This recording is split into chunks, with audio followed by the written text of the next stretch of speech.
Hey guys, this is V. Rigoni, Max, high performance real estate entrepreneur. What we're going to talk about today is how to create that team. Real estate business, it's a team effort. It's all about building a team. If you run a restaurant, you got to have a team. If you run one piece of property, you got to have a team. Does this team have to be all partners? No, but you got to have a team. Smash the like button, subscribe to the channel. Why do you need that team?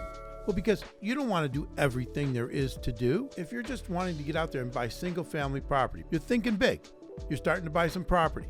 You bought a single family house for a rental property. You got to manage that house, right? You got to do the maintenance on that house. There's property management. Are you going to go fix the pipes at 3 a.m? Are you going to be the one that's going to cut the grass on the weekends? You want to make sure that you've got a team around you. There are basically two different kinds of teams you need. The first team is your admin team, your business team. The second team is going to be directly relative to the kind of business you're in, whether it's restaurants or retail, whatever it is. You're going to have a team around that business. If it's single family homes, we're talking about what? We're talking about have a team that includes a plumber. Is it just one plumber? No. You're going to probably need more than one plumbing organization that's on your team. You need the plumber that's going to go out at 3 a.m. on Christmas Eve, and they're there. When that pipe breaks, you've got someone to call. You can get some estimates. Are you the guy that's going to go get those estimates? No. That may be what's going to happen on your business team or your partner. Maybe it's his job or her job to go get those estimates. In the beginning, you're going to always make sure you're reviewing those estimates, but you've got somebody in your office. Now, in the beginning, if it's your first house, it's going to be you. That's why we call it active income. As time goes on, you're going to start to bring in people in your administration of your business, of your real estate empire. You're going to have to bring some people on board. That might be a partner. That first member on your team might be on the admin side, on the business side. But in the very beginning, when you're buying that first property, you've got to put your team together, and your team is going to be more operational than it's going to be business. And what I mean by that again is you've got to make sure you've got a plumber on your team, right?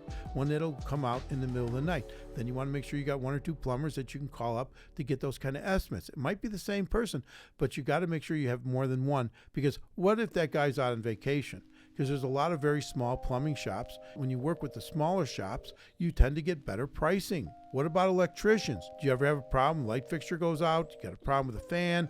Do you want to be the person? Well, in the beginning, if you know how to deal with it, well, go do it. I never did. I could paint, I could do some tile work, I could clean, and that was about it. Back in the day, we used a lot of carpet. So I had a carpet company that was on my team. It was the people I called. They knew that when they called me, they better be pricing it differently than when somebody else called them. Now, in this day and age, it might be a flooring person, somebody that refinishes floors. You want to have a main person that you're going to call, but you want to have a secondary person. Why? Because you always want to get quotes when you get quotes on work. Because what I have found when you create your team, the longer they're on your team, the higher the price goes up. Yeah, and I get there's inflation, natural inflation. But what these guys tend to do is the plumbers, the electricians, the carpenters, the more they know you, the higher they raise their prices, because they figure, hey, they're then working off of the relationship. So you got to keep them what I call honest. You got to bring in every once in a while another estimate to make sure you're not getting hosed. That's just the way it goes. And that's what I have found. That's some wisdom. Make sure that every once in a while you bring in another plumber, another electrician, another landscaper, you get a secondary quote, because you will find that the longer you know them, the higher the price goes up, because they like you. That's just the way this game works. That's the part about building a team. Make sure that you have more than one of each trade. When you're dealing with these people, it's always what we used to call the carrot and the stick.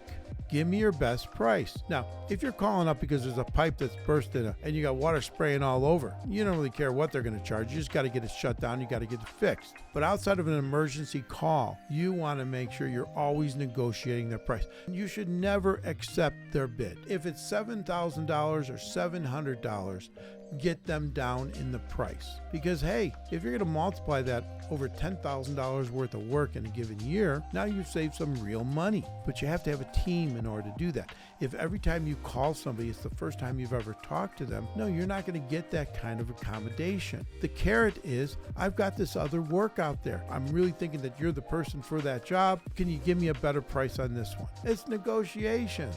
We're just so used when you call a plumber and they show up, you pay whatever they want. And the reason for that is because in your home, you're usually dealing with it from an emergency standpoint. And they know they got you by the balls. There's no doubt about it. You're going to pay whatever. By having the pre-existing relationship, by always negotiating the prices. This is how you build your team. If they don't think you're cheap, well, then you're the sucker. You want to be the person that knows what's going on. It's your show. Take control. Negotiate the pricing. And if they're on your team and they stay on your team, make sure their pricing stays in line. And again, the only way you can do that is by going out and finding other bids from other plumbers or other electricians, whatever the trade is, so you can keep them honest. That's your team regarding operations. That's how you get past this idea of, oh, what if there's a problem? All right, you make a phone call. You call somebody on your team.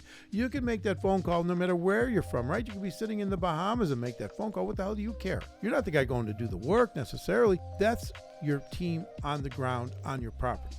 Let's talk a little bit more about when we're talking about your business team. What should they be made up of? Well, I don't care if you're buying your first house, you've got to have a good lawyer on your team. One that's not going to bill you to death for every phone call. So make sure that when you have a lawyer, if you're talking about a real estate deal, if it's single family, just about any lawyer can handle that. They'll usually give you a flat rate. But once you get past the single family housing market, you start dealing with an asset contract, a real estate commercial contract, a multifamily real estate commercial contract.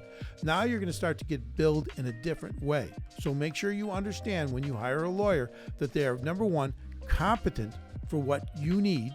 And number two, you understand how they're going to bill you so that when you get on the phone, you're not sitting there talking bullshit when they're billing you. Lawyers can be having a drink with you 1 minute and be completely confrontational with you the next. That's how they're trained. And then 5 minutes later, you're out for drinks again. That's how they're trained. So you have to deal with them in the way in which they're trained. I've dealt with lawyers all my life. They could be complete assholes. They could be your best buddy. And at the same time, they can be both. But make sure they're competent. Make sure you understand how they're billing. Because what you don't want is to get that $15,000 bill because you bought a restaurant, you bought a business, and you weren't expecting a $15,000. And ask me, how do I know that? Because I've learned the hard way. See, lawyers are kind of funny. They're like the old-time general practitioners, where back in the day, the doctor could do just about anything. Well, that's why lawyers are in a lot of ways.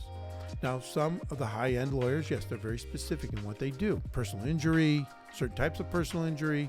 But as you come down from a high-end personal injury all the way down through criminal, down to real estate, down to these different levels, you get to more general practitioners.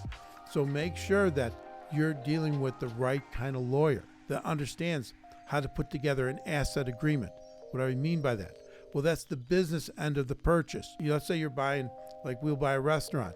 There's the real estate part of the purchase. Then there's the asset purchase, which is the business. What you don't want, and this happens all the time, is you're putting together a great deal and your lawyer fucks it up. We've had it happen. We've had the other lawyer fuck it up.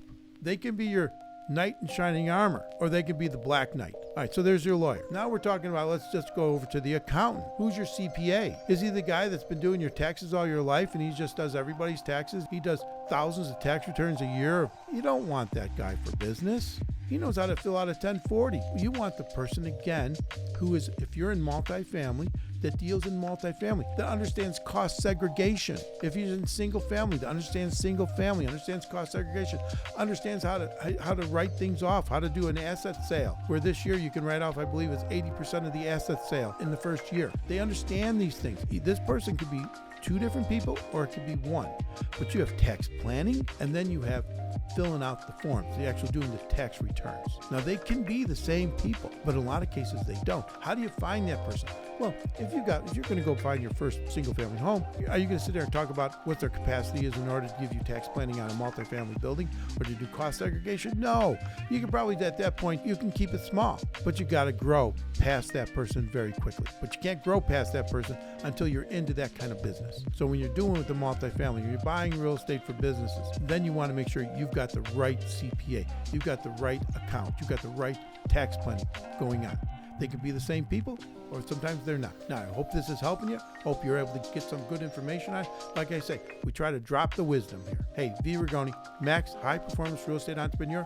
Let's get out there. Let's like this video. Let's smash that button. Let's subscribe to the channel and leave some comments because I like to hear what you got to say. Talk to you soon.